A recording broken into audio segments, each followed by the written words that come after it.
డబ్బు, అనారోగ్యం, ఉద్యోగం, వ్యాపారం అప్పులతో బాధపడుతున్నారా? వెంటనే జేకేఆర్ గురువు గారికి కాల్ చేసి అపాయింట్మెంట్ తీసుకోండి. నమస్తే, welcome back to Suman TV. Kerala జ్యోతిష్య నిపుణులు, money coach, life coach, law of attraction, date of birth లేని వారికి పుట్టుమచ్చల శాస్త్రం, ప్రశ్న శాస్త్రం, హస్త సాముద్రిక, బహుముఖ ప్రజ్ఞాశాలి డాక్టర్ జేకేఆర్ గురువు గారు మనతో పాటు ఉన్నారు. గురుగారితో మాట్లాడదాం. నమస్తే అండి. నమస్కారం. గురుగారు, ఇప్పుడు వాస్తురీత్యా వీధి పోట్లు అంటారు కదా, మామూలుగా గుమ్మానికి ఎదురుగా రోడ్డు ఉండకూడదు, దానివల్ల సమస్యలు వస్తాయి అంటారు. ఈ రోజు మా ప్రేక్షకులకి దాన్ని నివారించే మార్గాలు ఏమన్నా ఉన్నాయా? అలా వీధి పోట్లు ఉంటే వచ్చే సమస్యలు, దాని పరిణామాలు ఎలా ఉంటాయి? మంచి క్వశ్చన్ తల్లి. వీధి పోట్ల వల్ల చాలా మంది నష్టాల్లోకి వెళ్ళిపోయిన వాళ్ళు ఉన్నారు. అంటే వాస్తురీత్యా వీధి పోట్లు అంటే ఏంటో ముందు మనం తెలుసుకుందాం. సహజంగా 4 వీధి పోట్లు చాలా భయంకరమైనవి. ఎలా అంటే మనకి తూర్పు ఆగ్నేయంలో వీధిపోటు ఇంట్లో ఉన్న స్త్రీలకి అనారోగ్య సమస్యలు తెచ్చిపెడుతుందమ్మా. అధిక ఖర్చులు ఎక్కువ చేస్తుంది, అంటే ఆర్థిక నష్టాలు ఎక్కువ జరుగుతూ ఉంటాయి. అలాగే దక్షిణ నైరుతి వీధిపోటు చాలా భయంకరమైందమ్మా. ఏమవుతుంది అంటే ఇంటి యజమానికి గండాలు సంభవిస్తాయి. అలాగే పడమర నైరుతి కూడా అలాంటి ఇబ్బందులే కలుగుతాయి. అంటే పడమర నైరుతి వీధిపోటు మంచిది కాదు, దక్షిణ నైరుతి వీధిపోటు మంచిది కాదు. అదేవిధంగా మనకి ఉత్తర వాయువ్యంలో వీధిపోటు పిల్లల డెవలప్మెంట్ని పడవేస్తుంది. అంటే ఆ ఇంట్లో ఉన్న పిల్లలు డెవలప్మెంట్ ఉండదు, చదువులో బాగా ఎదగలేరు, అలాగే జీవితంలో కూడా ఎదగలేరు, అలాగే తల్లిదండ్రులకి వ్యతిరేక దిశలో ఉంటారు. ఈ 4 వీధిపోట్లు చాలా భయంకరమైనవి. సరే, వాటిని ఎలా దాని నుంచి బయటపడాలో రెమెడీ చెప్పుకుందాం. ఇకపోతే అసలు వీధి పోట్లు మరి ఈశాన్యం తగలవచ్చా అని అంటే, వాస్తవంగా ఈశాన్యం ఈది పోటు కాదమ్మా, చూపు. అంటే పోటు అంటే ఏంటి? బాధ పెట్టటం. చూపు అంటే చూడటం. ఈశాన్యం ఈది చూపు మంచిదే, కానీ ఈశాన్యం కోణంలో తగలకూడదు. ఈశాన్యాన్ని అంటే ఉదాహరణకి తూర్పు, ఉత్తరం, అలాగే పడమర, దక్షిణం చెప్పుకుంటే ఏ దిక్కుకైనా 9 భాగాలు చేసి 9 భాగాల్లో ఈశాన్యం నుంచి, ఉదాహరణకి తూర్పుగా తీసుకుంటే తూర్పు ఈశాన్యం నుంచి 2 భాగములు వదిలి, అంటే ఆ కోణాన్ని తగలకుండా వీధి చూపు తగిలితే చాలా మంచిది. ఉత్తరం కూడా అంతే, ఉత్తర ఈశాన్యంలో ఆ కోణం తగలకుండా చూపు తగిలితే మంచిదే. ఈ విధంగా ఉండాలి తప్ప పూర్తి కోణానికి గనక వచ్చి తగిలితే చాలా ఇబ్బంది.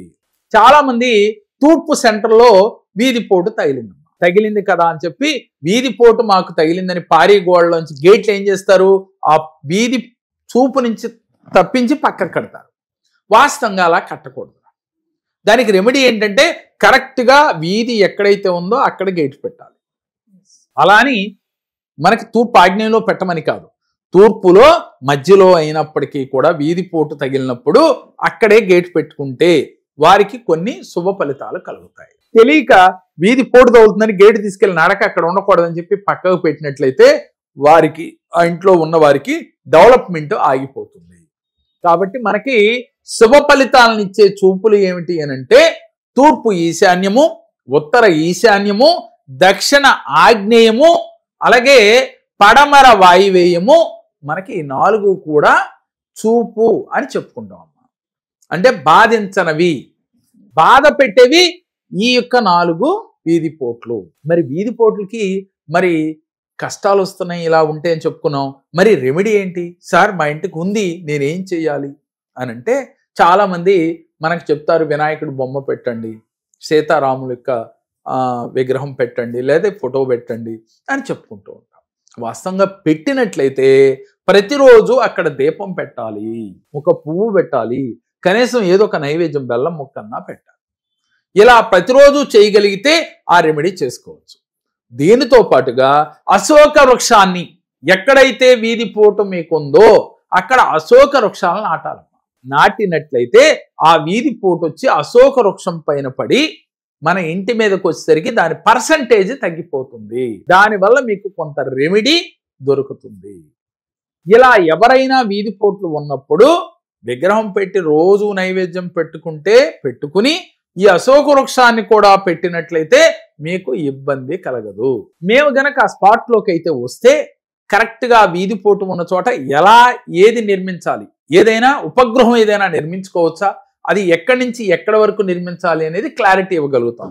అంటే ఇక్కడ మనకి లైవ్లో అది ఎలా అనేది చెప్పినా వాళ్ళకి అర్థం కాదు. కాబట్టి ఎవరికైనా వాస్తు సందేహాలు ఉన్నప్పుడు డైరెక్ట్గా స్క్రీన్ పైన స్క్రోల్ అవుతున్న నెంబర్లకు కాల్ చేస్తే స్వయంగా అక్కడికి మేము ఇచ్చేసి ఆ వాస్తు సందేహాలని నివృత్తి చేయగలుగుతాం. ముఖ్యంగా వీధి పోట్ల వల్ల మనిషి ఆర్థికంగా నలిగిపోతాడమ్మా. ఆ ఇంట్లో ఉన్న వారికి మనశ్శాంతి ఉండదు.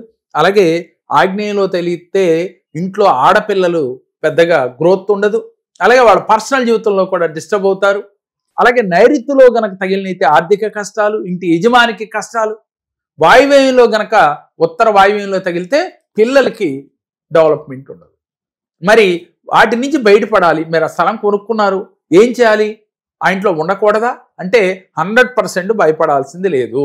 అంటే మన మనస్సుని అది ఇప్పుడు నాలాంటోడు వచ్చి ఇక్కడ నీకు ఇది ఉందయ్యా అందుకే నీకు డెవలప్మెంట్ లేదు అని చెప్పగానే మీరు దిగులు చెందవద్దు. దానికి రెమెడీ ఏంటి అని అంటే ఈ వీడియో చూశారు, ఉత్తరంలో వాయువ్యంలో మీకు వీధి పోటు ఉంది, మా పిల్లలు అందుకే గ్రోత్ చెందట్లేదు సార్ చెప్పారు అని కంగారు పడద్దు. ముందు దానికి రెమెడీ చేసే ప్రయత్నం చేద్దాం. చేస్తే తప్పకుండా మీరు సక్సెస్ పొందుతారు.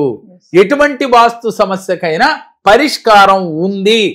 సమస్య ఉందని చెప్పే నేనే దానికి పరిష్కారం కూడా ఉంది. సరైన వాస్తు కన్సల్టెంట్ కలిస్తే మీకు సరైన పరిష్కారాన్ని మీకు చూపుతారు. తప్పకుండా ఉంది. లేదు నన్ను అప్రోచ్ అయినప్పటికీ కూడా మీకు దానికి తగ్గ పరిష్కారాన్ని ఇవ్వటం జరుగుతుంది. భయపడకుండా ధైర్యంగా ఉండటం చాలా ముఖ్యం. ముందు సమస్య ఉంది, భయపడద్దు, దానికి పరిష్కారం ఎతకాలి. నేను ఎప్పుడు చెప్తుంటాను, సమస్య ఉందని భయపడేవాడు ఇంకా అతపాతాళానికి వెళ్ళిపోతాడు. సమస్య వచ్చినప్పుడు దాన్ని పరిష్కారం కోసం ఎతికేవాడు సక్సెస్ బాటలో ఉంటాడు. మరి మీరు పరిష్కారం కోసమే ఎతకండి తప్ప సమస్య ఉందని బాధపడకండి. ప్రతి సమస్యకి పరిష్కారం భగవంతుడు ఇచ్చి తీరాడు. కాబట్టి దేనికి భయపడకుండా ధైర్యంగా ఉండటమే ఒకే ఒక్క పరిష్కారం. నమస్కారం తల్లి. నాకు చాలా సమస్యలతో నేను జేకే గారి దగ్గరికి వచ్చాను. నేను ఫైనాన్షియల్ ప్రాబ్లమ్స్ వల్ల చాలా ప్రాబ్లమ్స్ పడుతూ ఉన్నాను. దానికోసం నేను జేకే గారి దగ్గరికి వస్తే నాకు సరైన పరిష్కారాన్ని చూపించారు. దానివల్ల చాలా హ్యాపీగా ఉన్నాను ఇప్పుడు.